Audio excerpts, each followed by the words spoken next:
அடிக்கிற வெயிலுக்கு கம்பங்கூழ் பண்ணலாமாங்க அத்தை? பண்ணிடலாங்க அண்ணே. ஃபஸ்ட்டு அதுக்கு 200 ml டம்ளரில் 4 டம்ளர் அளவு கம்பு எடுத்து வச்சுக்கலாம். நெக்ஸ்ட்டு ஸ்டவ் ஆன் பண்ணி குக்கர் வச்சு அதில் 200 ml டம்ளரில் 12 டம்ளர் அளவு தண்ணி இதில் சேர்த்துக்கலாம். 1 டம்ளர் கம்புக்கு 3 டம்ளர் அளவு தண்ணி கணக்கு. இன்றைக்கி 4 டம்ளர் கம்பு எடுத்தங்காட்டி நம்ம 12 டம்ளர் அளவு தண்ணி சேர்த்துக்கிறோம்.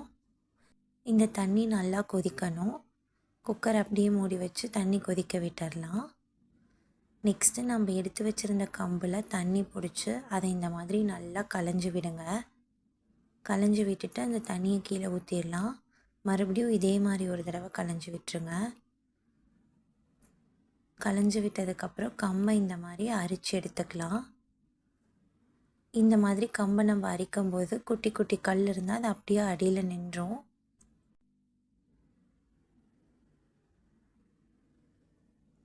எல்லா கம்பையும் இந்த மாதிரி நல்லா அரித்து எடுத்து வச்சுக்கலாம்.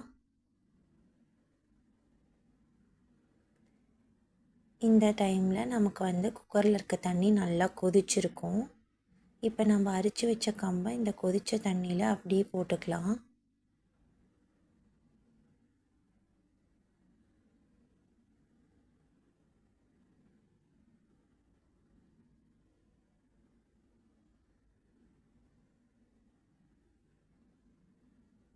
இதை ஒரு தடவை நல்லா கலந்து விட்டுடலாம். இந்த மாதிரி நல்லா கொதித்ததும் நம்ம குக்கரை க்ளோஸ் பண்ணிவிட்டு விசில் போட்டு விட்டுடலாம். 2 விசில் வந்ததுக்கப்புறம் 5 மினிட்ஸ் சிம்மில் வச்சுட்டு ஸ்டவ் ஆஃப் பண்ணிடுங்க. குக்கர் சவுண்ட் அடங்கினது ஓப்பன் பண்ணால் கம்பு நல்லா வெந்திருக்கும். இது நல்லா ஆற விடுங்க.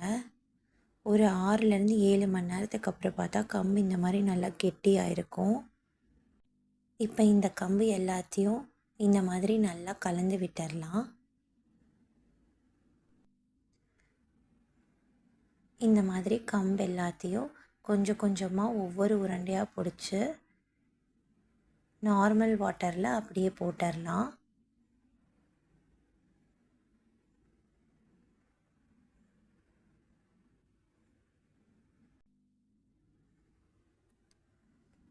இந்த மாதிரி உருண்டையாக இந்த தண்ணியில் போட்டுகிட்டே வரலாம். இப்போ இந்த கம்பை இந்த தண்ணியோடையே நம்ம ஃப்ரிட்ஜில் ஸ்டோர் பண்ணி வச்சுக்கலாம். ஒரு 10 டேஸ் அளவு ஸ்டோர் பண்ணி வச்சுக்கலாம்.